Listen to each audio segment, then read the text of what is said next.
In the heart of a nation embroiled in conflict, a voice of dissent rises from within. Gadi Eisenkot, a key figure in Israel's war cabinet, openly challenges Prime Minister Benjamin Netanyahu's strategy in Gaza, igniting a debate that resonates far beyond the borders of Israel. Gadi Eisenkot, a retired general whose son paid the ultimate price in Gaza, accuses Netanyahu of misleading the public about the military objectives. Netanyahu's staunch stance against a Palestinian state and his vow to continue the offensive until complete victory is met with Eisenkot's skepticism.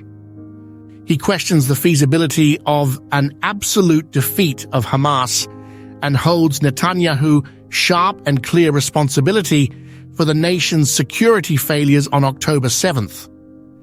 The conflict has exacted a heavy toll.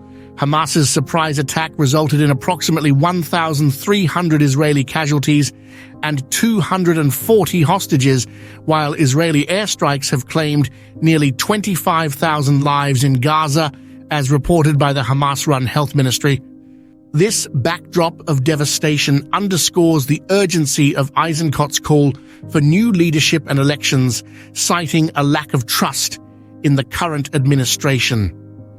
The rift within Israel's cabinet is mirrored in its strained relations with Western allies.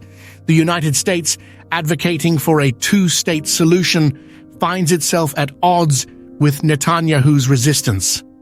President Joe Biden's engagement with Netanyahu and subsequent discussions with reporters highlight the divergent paths, despite Netanyahu's claims of alignment with potential future administrations such as Donald Trump's. As the death toll mounts, Israel's allies cling to the hope of reviving the two-state solution for lasting peace.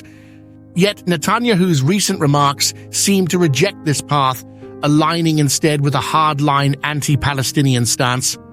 This position, while resonating with the far-right factions that support his government, is increasingly unpopular among Israelis. A recent poll indicates a mere 15% support for Netanyahu post-war, with the public's focus shifting towards the return of hostages rather than the elusive goal of dismantling Hamas.